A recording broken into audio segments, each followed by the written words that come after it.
ஒரு கீரலே விழுந்ததே தெரியாமலே தரையிலே நிழல் வேகுதே தனிமையை அறியாமலே.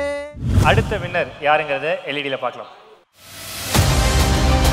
Behind Woods Gold Hall of Fame Filmmaker 2023 S.U. Arun Kumar for Chitta. நம்மளுடைய director S.U. Arun Kumar sir அவர்களுக்கு மிகப்பெரிய கைத்தட்டல் கொடுக்கலாம். இந்த அற்புதமான படைப்பை நமக்கு கொடுத்ததற்கு.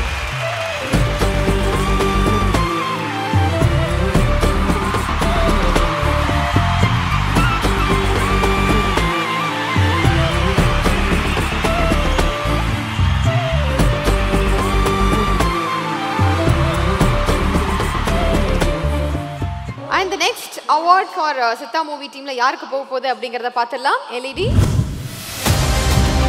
The Behind Woods Gold Hall of Fame Music Director 2023 Background Score Vishal Chandrasekhar for Chitta.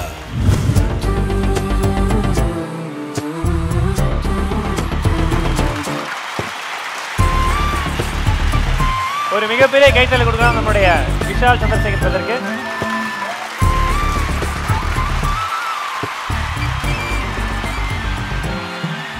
பாட்டு பாடுனீங்க இல்லையா? இப்போ அப்பதான் வந்து பாலா சொல்லிட்டு இருந்தா அவனுக்கு ரொம்ப நாள் ஆசை இருக்கு. எனக்கு ரொம்ப பிடிக்கும். தெரியும் எனக்கு தெரியும். எனக்கும் இவரை ரொம்ப ரொம்ப பிடிக்கும். நீங்க சமீபத்துல பார்த்திருப்பீங்க. மழை வெள்ளம் வந்தா அவர் இறங்கி போய் தான் சொந்த காசால மற்றவங்களுக்கு உதவி பண்ணியிருக்காரு. எனக்கு அந்த தம்பியை பத்தி நல்லா தெரியும். அவர் வந்து அங்க கேமரா இருக்குன்னு தெரிஞ்சு பண்ணல, அவர் உதவி செஞ்சாரு, அதனால கேமரா வந்துச்சு. ஸோ அந்த மாதிரி உதவி பண்றவங்களும் எனக்கு ரொம்ப பிடிக்கும். ஸோ இப்படியே பண்ணிக்கிட்டே இருங்க. எதுவுமே எதிர்பார்க்காதீங்க. யாரு ஒத்துக்கிறாங்களோ, உங்களுக்கு ஒரு 10 மார்க் மதிப்பெண்கள் கொடுக்குறாங்களோ இல்லையோ, நம்ம பண்றதை நம்ம பண்ணிக்கிட்டே இருப்போம். அது எனக்கு ரொம்ப பிடிக்கும். உங்களை வந்து எனக்கு ரொம்ப பிடிக்கணும். அதனால உங்க பாட்டு நிறைய பசங்களுக்கு ஒரு பாட்டு ரொம்ப பிடிக்கும். அந்த படம் 2023 தான் வந்துச்சு. அந்த படம் வந்து எனக்கு ரொம்ப ஃபேவரேட்டு, ரொம்ப கனெக்ட் ஆச்சு. டக்கர் அப்படிங்கிற படம் வந்து இங்க நிறைய பேருக்கு ரொம்ப ரொம்ப பிடிக்கும். அந்த ரேப் நான் பாடணும்னு ஆசைப்படுறேன். அந்த ரேப் நீ பாடுதெல்லாம் ஓகே.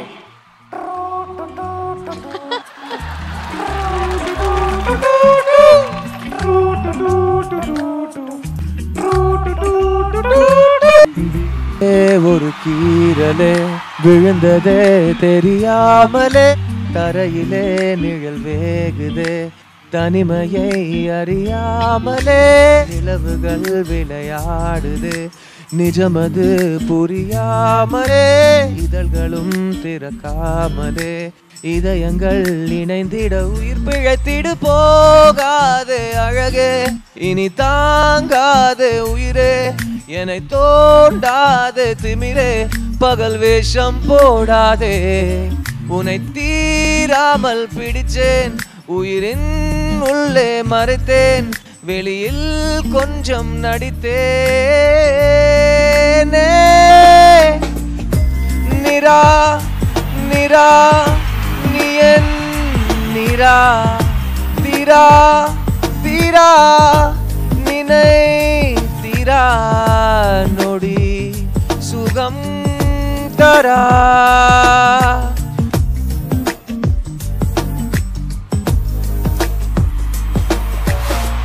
நொடிகள் காவி ஓடு முட்களோடு சண்டையிட்டு வந்த பாதை போக சொல்லி நேற்று மீண்டும் கேட்டேன் உருகி உருகி நீயும் உளறி போன வார்த்தையாவும் ஞாபகத்து தேடி தேடி காதல் கேட்டு பார்த்தேன் உந்தன் மடியில் நானும் உறங்கி போன தருணம் தன்னை படம் பிடித்த மின்னலோடு புகைப்படங்கள் கேட்டேன் உதடும் உதடும் உரச உயிர் பறித்த சப்தம் யாவும் பதிவு செய்து சேர்த்து வைத்த இளைய தொழில் எட்டி பார்த்தேன் வெள்ள தீயாய் வந்தாய் மெழுகின் உடலை மெல்ல ஏனோ தின்றாய் உந்தன் மூச்சு காற்றை ஊதி போனால் பிழைத்திடுவேன் அடி தரையில் தவழும் காதல் பார்த்தால் என்ன கொஞ்சம் பேசி பேசி தீர்த்தால் என்ன இந்த கால நேரம் எல்லாம் ஒரு முறை கனவாய் கலந்திடுமா அவ்வளவுதான் பா ராப் முடிச்சிட்டோம் ஓகே ஓகே வாங்க வாவ் எக்ஸலென்ட் சாங் ஐயோ அப்பா சூப்பர் பா थैंक यू அப்ப அடுத்த பாட்டுல கௌதம் மேனன் டேட் கிடைக்கலாம் பாடுறதுக்கு நீ தான் பாடுற அப்பா சூப்பர் ஹாப்பியா மீரா பாட்டுல ரேப் சாங் நான் தான் பாட போறேன் ஓகேவா பாத்தியா அசால்ட்டா வந்து அடுத்த படத்துல பாடுற சான்ஸ் வாங்கிட்டு போய்டாப்ல நீ வேஸ்ட் பண்ணாம கிடையாது ஐயோ இது ஒரு அல்டிமேட்டான ஒரு லவ் ஃபெயிலியரான சாங் அது அதான் எந்த பாட்டு எங்க போய் வெடிக்க போகுதுன்னு எங்களுக்கே தெரியல இப்போ உனக்கு தான் கண்கள் ஏதோ நம்ம சித்தால இருக்கிற பாட்டு பெரிய ஹிட். அடி ஒவ்வொரு ராப்பொழுதும் உன அப்படி நான் ரசிச்சேன், உயிர் கொல்லுது ஓ நினப்பு கண்மணியே. ஓ ஒரு 1000 வானவில்ல ஓ பூவிழி காட்டுதடி, அத சட்டன நீ மறைச்சா நான் என்ன செய்வேன் புள்ள. கண்கள் ஏதோ தேட கலவாட நெஞ்சம் தானே பாட பரந்தோட. ஸோ இந்த பாட்டு இவங்க பெரிய ஹிட் ஆக்கி வச்சிருக்காங்க. அதே படத்துல இருந்து உனக்கு தாங்கிற பாடு வந்து 3 மாசத்துக்கு அப்புறம் போய் வெடிக்குது. ஸோ இந்த யங்ஸ்டர்ஸ் இந்த சோஷியல் மீடியால எப்போ எதை கேட்க போறாங்கன்னு யாருக்குமே தெரியாது. ஒரு காலத்துல அந்த ரிலீஸ் டைம்ல ஒரு கிக் வரும், இப்போ சடனாக ஞாயிற்றுக்கிழமை காலையில் இந்த பாட்டை வைரல் ஆக்கலாம்டா அப்படின்னு சொல்லிட்டு வீட்டு விட்டு கிளம்புறாங்க, பாட்டு வைரல் ஆகிடுது. ஸோ அப்படிதான் எங்களுக்கு நிரா வந்து ஒரு 3.5 வருஷம் வைரலாக போயிட்டே இருந்தது. இப்பயும் வைரலாக தானே போயிட்டு இருக்கு. அது போகும், ஏன்னா அது கு கார்த்திக்கோட வரிகளாக இருக்கட்டும், நிவாஸ் பிரசனோட இசையாக இருக்கட்டும், something about that song is a magic. 2023ல எனக்கு ரொம்ப பிடிச்ச படம் சித்தா. வரும்போது சொல்லிட்டு இருந்தேன், actually as a public as audience நாங்க தான் வந்து சித்தா டீம் படத்துக்கு ஒரு தேங்க் பண்ணோம். பிகாஸ் அதை பத்தின ஒரு அவேர்னஸ் வந்து கிரியேட் பண்ண மாதிரி இருந்தது இந்த மூவி. யாரை நம்பலாம் நம்பக்கூடாது, பெண் குழந்தைகளுக்கான சேஃப்டி, இதை பத்தி நிறைய விஷயங்கள் சொல்லியிருந்தீங்க. அந்த சேஃப்டி விஷயம் எங்க ஆரம்பிக்கும் அப்படின்னா, எல்லா படத்துலயும் பொதுவாக டிஸ்க்ளைமர்ல வந்து போடுவாங்க, no birds or animals were harmed in this movie, making of this movie. ஆனா இதுல வந்து no children, animals or birds were harmed in the making of this movie அப்படின்னு சொல்லிட்டு அங்கிருந்தே வந்து ஸ்டார்ட் பண்ணிருப்பீங்க. என்ன மாதிரி படம் எடுக்கணுங்கிறத விட என்ன மாதிரி படம் எடுக்கக்கூடாதுங்கிறது தான் நாங்கள் அதிகமாக லிஸ்ட் போட்டு வச்சுருந்தோம். இதெல்லாம் பண்ண மாட்டோம், இதெல்லாம் பண்ண மாட்டோம்னு சொல்லிட்டு. அண்ட் அருண் பற்றின ஒரு விஷயம் இங்கேயும் சொல்லணும். இந்த படத்தோட ரைட்டிங் எங்களுக்கு ஒரு வருஷம் ஆச்சு.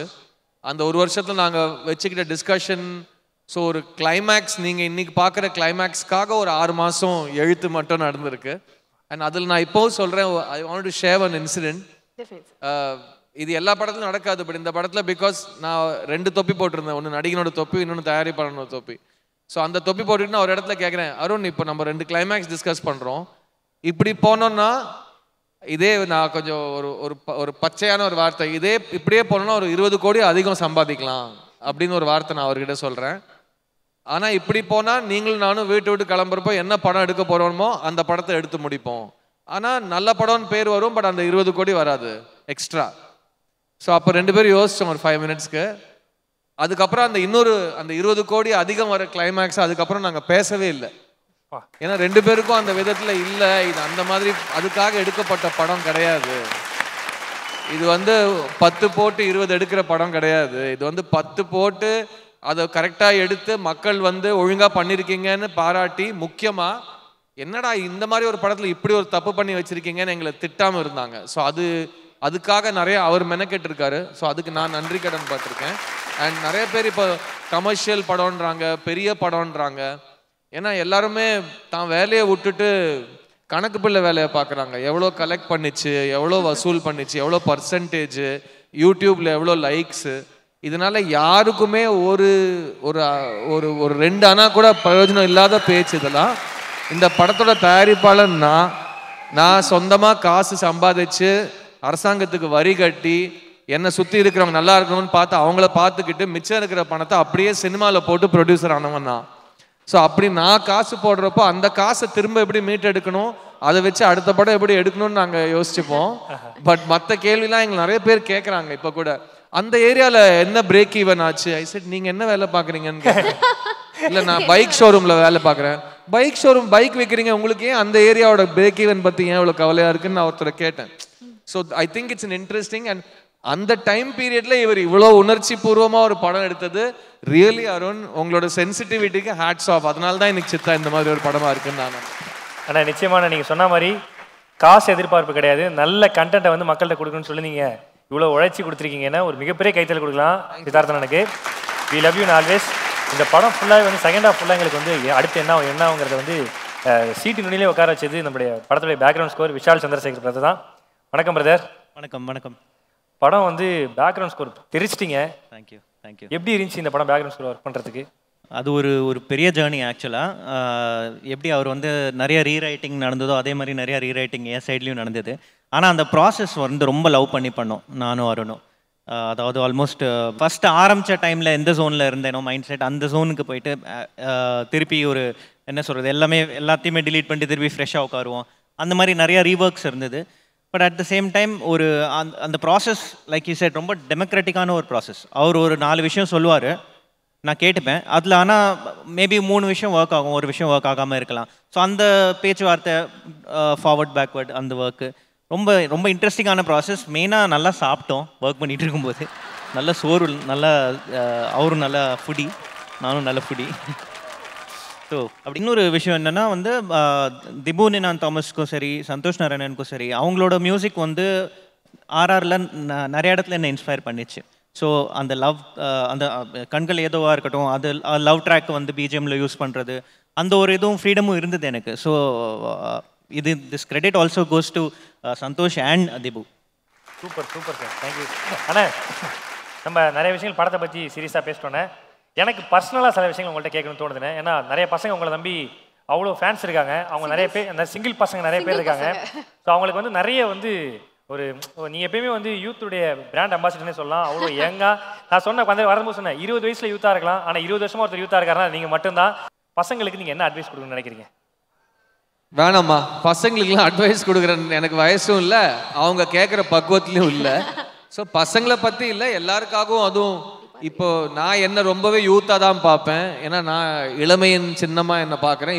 இப்போ கிடையாது, நான் எனக்கு உடம்புல மூச்சுன்னு ஒன்று இருக்கிற வரைக்கும் நான் இளமை தான். ஸோ அப்படி தான் என் மைண்டையும் வச்சுருக்கேன். பட் ஒன்று மட்டும் சொல்கிறேன், உலகம் ரொம்ப நெகட்டிவாக போயிட்டுருக்கிற காலம். எல்லாரும் உங்களை பார்த்துக்கங்க. நிறைய இன்டர்வியூவில் சொல்லியிருக்கேன், முதல்ல நம்மளை பார்த்துப்போம், உலகம் தன்னை தானே பார்த்துக்கோன்னு நான் எப்போவுமே சொல்லுவேன். ஏன்னா ரொம்ப நெகட்டிவாக போயிட்டுருக்கு. நீங்கள் வெளியில் பார்த்தீங்கன்னா ஆளுக்கு வன்மத்தை கக்குறாங்க, ஆளுக்கு திட்டிக்கிட்டு போகிறாங்க, அடிதடியில் இறங்குறாங்க. எதுக்குன்னு கேட்டால் தெரிலன்றாங்க. ஸோ நம்மலாம் ரொம்ப ஒரு துயரமான கஷ்டமான ஒரு காலத்தில் இருக்கிறோம். அந்த டைமில் நம்மளை வேறு யாரும் பார்த்துக்கலாம் பரவாயில்ல, நாம் நம்மளை பார்த்துக்கணும். ஸோ நான் எப்போவுமே செல்ஃப் லவ் பற்றி பேசுவேன். உங்களோட மென்டல் ஹெல்த்தை பார்த்துக்கங்க. பிகாஸ் கடைசி வரைக்கும் உங்கள் கூட இருக்க போகிறது அவளோ அவனோ அவங்களோ அவரோ கிடையாது. உங்களுக்குள்ளே ஒருத்தர் இருக்கான் பார்த்தீங்களா, அவங்க தான் கடைசி வரைக்கும் உங்கள் கூட இருப்பாங்க. ஸோ அந்த நபரை நல்லா பாலூட்டி தேனூட்டி நல்லா ஃப்ரெண்டாக வச்சுக்கோங்க. அவங்க உங்களுக்கு அகெயின்ஸ்டாக உள்ளேருந்து திரும்பினாங்க, அதை ஒன்றுமே பண்ண முடியாது. ஸோ பசங்களா இருங்க, பொண்ணுங்களா இருங்க. நீங்கள் என்னவா இருக்கணுமோ அப்படி இருங்கப்பா, சந்தோஷமாக இருங்க. ஏன்னா நம்ம சந்தோஷம் மட்டும்தான் நம்ம கையில் இருக்குது. மிச்சது எல்லாமே இவங்க எல்லாம் காதில் கண்டதை நுழைவாங்க. நம்ம மட்டும் நம்மளை பார்த்துப்போம். நம்ம தான் பெஸ்ட்டுன்னு ஒரு வருஷம் வாழ்ந்து பாருங்களேன். நான் தாண்டா பெஸ்ட்டு அப்படின்னு, நான் தாண்டி பெஸ்ட்டு அப்படின்னு ஒரு வருஷம் வாழ்ந்து பாருங்க, உங்களுக்கு அதோட டிஃப்ரென்ஸ் தெரியும். நீங்களும் என்ன மாதிரி எப்பவுமே இளமையா இருக்கலாம். அதுக்கான காரணம் அதுதான். இன்னைக்கு டேட்ல இருந்து 1 இயர் நாங்க ஸ்டார்ட் பண்றோம் சார்.